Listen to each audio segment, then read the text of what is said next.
New York City was slowly sinking into the early evening rush as Emily Carter ended her exhausting double shift. The city lights flickered against the windows of the small ATM booth she stepped into, seeking a brief moment of relief.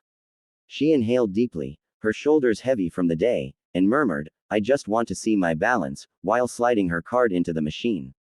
For her, this was routine, a quiet check to make sure she could make it through the week. She had no idea that within seconds, something would happen that would derail her sense of calm. Just as the screen was beginning to load, a sharp, startling bang echoed from across the street. Emily's head jerked up, adrenaline spiking. A man sprinted past the glass window, sweat dripping from his forehead, glancing behind him as if chased by a shadow. The city's usual chaos intensified for Emily in that moment, making her step back instinctively. She stared outside, wondering what danger she narrowly avoided. What she didn't know was that while she felt fear in the heart of New York, life was shifting dramatically far away in the Arizona desert. That same night, hundreds of miles away, former firefighter Mark Sullivan was driving down an empty desert road after picking up supplies. The Arizona sky was painted with deep orange and purple hues, the last heat of the day rising from the ground. Mark enjoyed these solitary drives, the stillness soothed something inside him. But tonight, something felt different. His ears caught a faint sound carried by the wind, so fragile he almost thought he imagined it. Instinct took over, and he pressed the brakes hard. The truck skidded slightly on the dusty ground before stopping. Mark stepped out, scanning the desolate landscape. The faint cry came again, soft, weak, heartbreaking. Following the sound, he found a small Apache child curled beside a fallen log, his tiny body trembling, his skin sunburned. The sight hit Mark like a punch to the chest. Without hesitation, he knelt, lifted the child gently, and offered water from his canteen. The boy's lips moved weakly, desperate yet hopeful.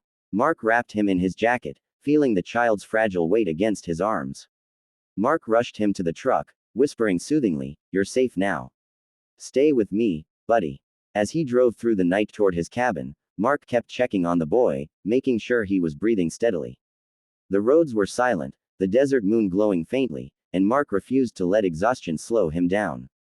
By the time they reached the cabin, the boy was bundled warmly, slowly recovering from dehydration. Mark spent the entire night sitting beside him, making sure he didn't slip into unconsciousness. He didn't sleep, he didn't dare. Over the next 4 days, Mark became the boy's guardian.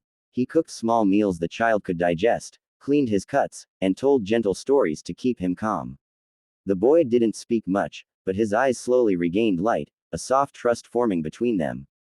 Mark often sat on the porch at night, hearing the quiet desert wind, wondering where the boy had come from and who might be desperately searching for him. The desert held its secrets, but Mark felt the answer was drawing closer with each passing hour.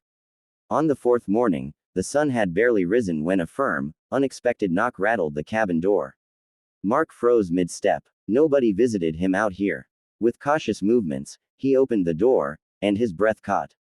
3 Apache women stood outside, exhausted, dusty, and emotional. Their eyes widened when they spotted the child behind Mark, and tears spilled instantly. The eldest woman's voice trembled as she whispered, "He's our nephew, the storm separated us.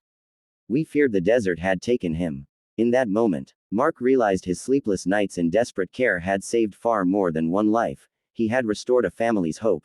Sunlight was barely brushing the edges of the desert horizon when a sudden, firm knock echoed through Mark's wooden cabin. The sound cut through the stillness like a warning. Mark's heart stepped out of rhythm for a moment. He wasn't expecting anyone. Nobody ever came this far into the desert. He placed his hand on the door, hesitated, and then slowly pulled it open.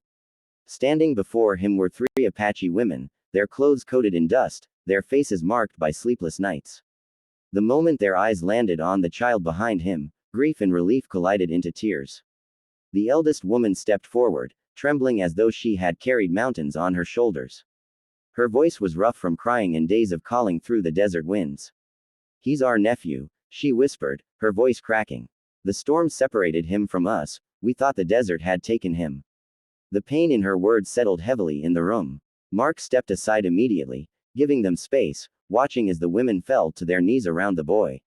The child, still weak, managed a small smile that shattered the last layer of their fear. The cabin filled with soft, emotional sounds, the gentle cries of relief, the whispered prayers, the murmured reassurances only family can give. One woman cupped the boy's face, kissing his forehead again and again, as if confirming he was real. Another wrapped her arms around him protectively, her shoulders shaking with gratitude. Mark stood a few steps back, feeling the weight of days of worry leaving their bodies. The warm morning light slipped through the window, illuminating the tear-drenched reunion like a blessing.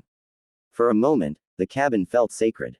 After a long stretch of emotional silence, one of the women rose slowly and approached Mark. Her eyes were swollen, but her expression held a depth of gratitude he had never seen before. She took his hands gently, almost reverently. "You didn't just save him," she said, her voice steady but heavy with emotion. "You saved our family." Mark wasn't a man easily shaken, but those words hit him harder than wildfire smoke ever had. He looked down, humbled, unsure how to accept such powerful gratitude for something he considered simply human.